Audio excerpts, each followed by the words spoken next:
In today's video, I'm going to teach you how to view a full screen chart on MT5. This is a quick but really useful trick that can make your analysis much easier, especially if you're working with detailed price movements or multiple indicators. First, make sure you've already opened MetaTrader 5, either on the web or on your desktop, and that you're logged into your trading account or demo account. Once you're inside the platform, you should see one or more chart windows on your screen. These might be for different currency pairs, stocks, indices, or whatever instruments you're tracking. To begin, choose the specific chart you want to view in full screen. You can do this by clicking directly on that chart window so it becomes active.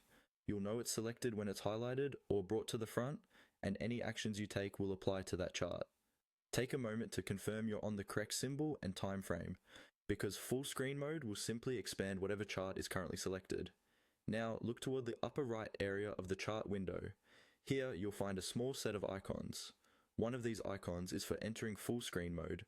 It usually looks like a square or a set of arrows pointing outward to the corners.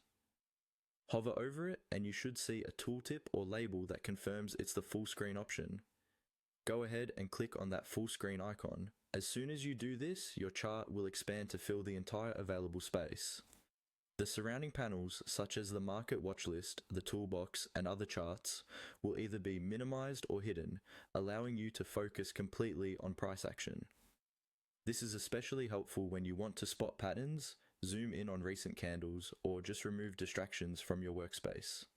While you're in full screen, you can still interact with the chart as usual. You can zoom in and out, scroll back in time, add or adjust indicators, and draw trend lines or other tools. Think of full screen mode as simply giving you more visual room to work, without changing any of your chart settings. When you're done and want to go back to the normal layout, simply click the same full screen icon again, which now acts as an exit button, or press the escape key if your platform supports it. Your chart will return to its previous size and layout, with all the panels and other charts restored.